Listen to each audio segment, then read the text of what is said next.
Kisah pemberontakan Lucifer adalah kisah yang kompleks dan misterius, berakar kuat pada teologi Kristen. Tetapi di manakah Yesus selama masa pemberontakan ini? Dan apa yang dia lakukan terhadap pemberontakan Lucifer? Hari ini kita akan membahas topik ini melalui kacamata Alkitab. Jadi, teruslah menonton hingga akhir.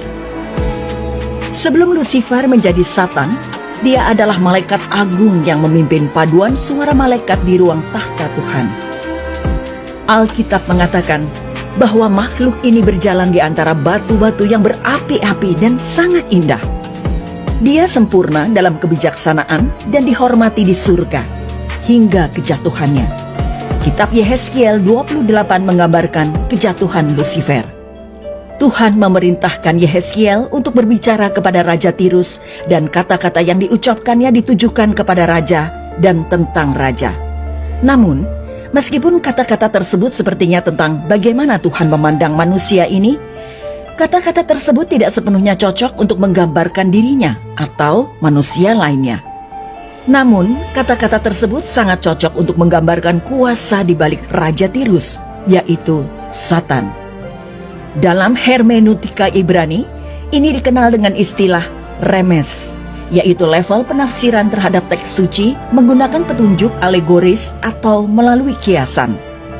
Yehezkiel memulai dengan ratapan mengenai Pangeran Tirus. Namun memasuki ayat 12, dia disuruh meratapi Raja Tirus yang tidak dikenal. Deskripsi kemudian mengungkapkan bahwa raja ini mengacu pada Satan. Meskipun bukan istilah umum untuk Satan, Lucifer adalah istilah yang mengacu pada Satan. Siapakah sebenarnya Lucifer? Kata Ibrani, Helel, yang diterjemahkan Lucifer, memiliki arti bintang fajar atau yang bersinar. Yehezkiel menggambarkan Lucifer dengan berkata, "Kamu dahulunya meterai kesempurnaan, penuh kebijaksanaan dan sempurna dalam keindahan." Ayat 12. Ayat 13 dengan jelas mencatat identitas Lucifer. Kamu ada di Eden, taman Allah. Ayat 14 menambahkan, kamu adalah keruk penjaga yang diurapi. Hal ini menunjukkan bahwa Lucifer adalah pemimpin utama malaikat, mungkin malaikat tertinggi sebelum kejatuhannya. Ayat 15 menjelaskan, kamu tidak bercacat dalam segala jalanmu sejak hari kamu diciptakan, hingga kesalahan ditemukan di dalammu. Ayat 16 menambahkan bahwa Satan jatuh ke dalam dosa. Ayat 17 memberitahu kita bahwa dosanya disebabkan oleh kesombongan karena keindahannya. Allah berfirman, ke bumi kau kulempar. Ayat 17. Penghakiman Satan di masa depan dicatat di ayat 19. Akhir hidupmu mendahsyatkan dan lenyap selamanya engkau. Di sini kita mempunyai jawaban mengenai bagaimana dosa muncul dalam ciptaan. Diciptakan sebagai makhluk bebas, Lucifer memiliki kemampuan untuk memilih tindakannya.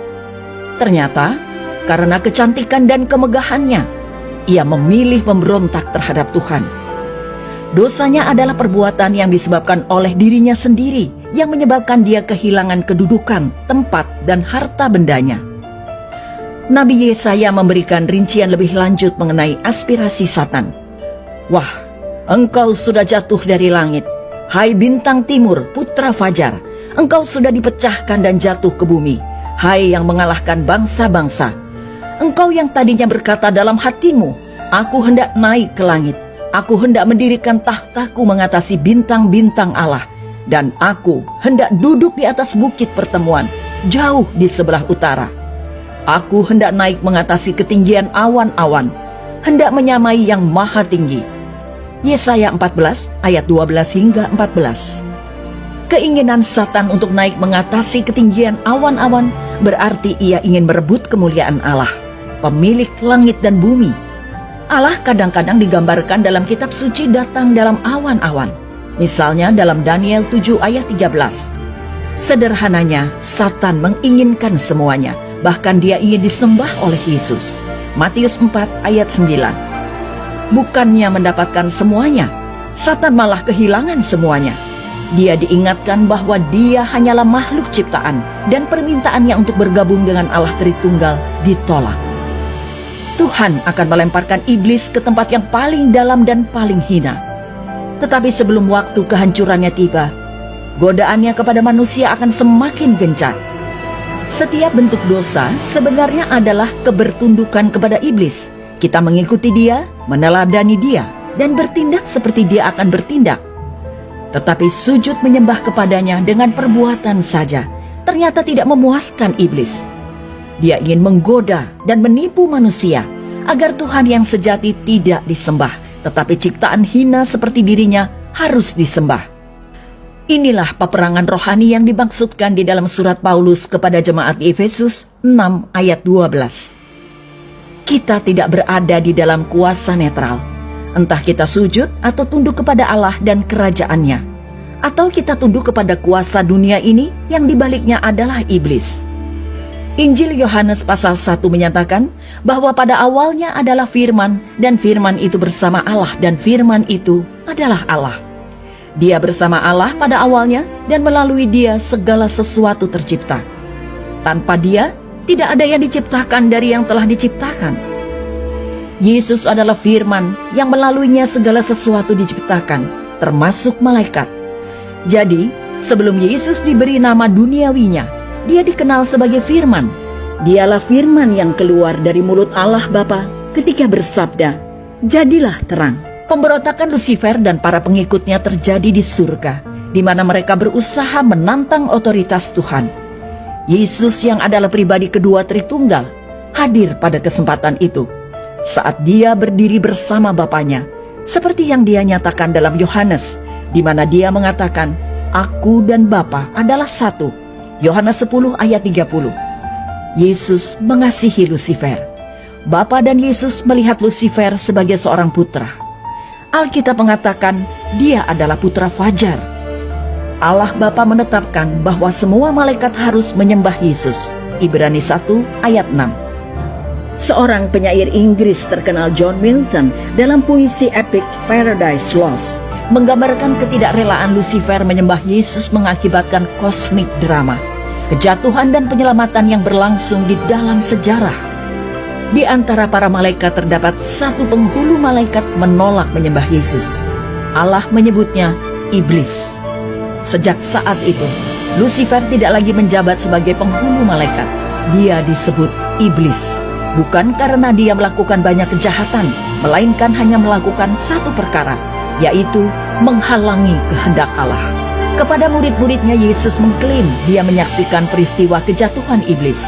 "Aku melihat iblis jatuh seperti kilat dari langit." Lukas 10 ayat 18. Jika Yesus hadir pada saat pemberontakan itu, mengapa dia diam saja? Mengapa dia tidak bertindak dengan memusnahkan iblis begitu saja? Bukankah dia mempunyai hak dan kuasa untuk melakukan hal ini? Sebenarnya Yesus tidak diam saja. Wahyu 20 ayat 10 mengatakan, dia akan melakukannya suatu hari nanti. Mengapa Yesus tidak membuangnya ke dalam lautan api sehari setelah dia memberontak? Mengapa membiarkan dia mengamuk di antara umat manusia selama berabad-abad? Jawaban utamanya adalah, segala sesuatu diciptakan oleh Kristus dan untuk Kristus. Kolose 1 ayat 16. Putra Allah, Yesus Kristus, pada akhirnya akan lebih dihormati karena dia mengalahkan iblis melalui kesabaran, kerendahan hati, pengabdian, penderitaan, dan kematian, bukan melalui kekuatan mentah. Dan semakin tinggi sang putra dihormati, semakin besar pula sukacita orang-orang yang mengasihi dia. Kemuliaan Kristus mencapai puncaknya dalam ketaatan pengorbanan salib, di mana Yesus menang atas iblis. Kolose 2 ayat 15. Pada saat-saat terakhirnya, Yesus berkata, "Sekarang anak manusia dipermuliakan, dan Allah dipermuliakan di dalam dia."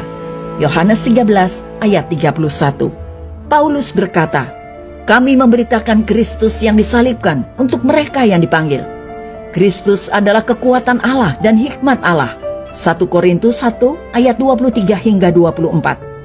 Yesus berkata kepada Paulus tentang duri iblis di dalam daging Paulus, "Cukuplah kasih karuniaku bagimu, sebab justru dalam kelemahanlah kuasaku menjadi sempurna." Itu sebabnya Paulus lebih senang membanggakan kelemahannya, karena dengan demikian maka kuasa Kristus turun menaungi dia.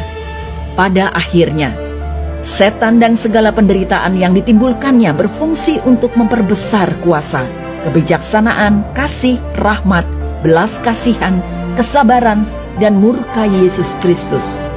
Kita tidak akan mengenal Yesus dalam kepenuhan kemuliaannya jika Dia tidak mengalahkan iblis dan setan dengan cara yang Dia lakukan. Firman Tuhan mengatakan bahwa hari pemulihan penuh akan tiba. Kutukan yang menimpa umat manusia dan bumi itu sendiri akan terhapuskan. Maka tidak akan ada lagi laknat. Takhta Allah dan takhta Anak Domba akan ada di dalamnya, dan hamba-hambanya akan beribadah kepadanya, dan mereka akan melihat wajahnya, dan namanya akan tertulis di dahi mereka. Dan malam tidak akan ada lagi di sana, dan mereka tidak memerlukan cahaya lampu dan cahaya matahari, sebab Tuhan Allah akan menerangi mereka, dan mereka akan memerintah sebagai raja sampai selama-lamanya. Wahyu 22 ayat 3 hingga 5. Iblis suatu hari nanti akan ditempatkan selamanya di lautan api, begitu pula semua pengikutnya. Dan setiap orang yang tidak ditemukan namanya tertulis di dalam kitab kehidupan itu, ia dilemparkan ke dalam lautan api itu. Wahyu 20 ayat 15. Taruhlah iman dan kepercayaan Anda kepada Yesus Kristus, sehingga Anda dapat terhindar dari tipu daya iblis dan lolos dari nasibnya.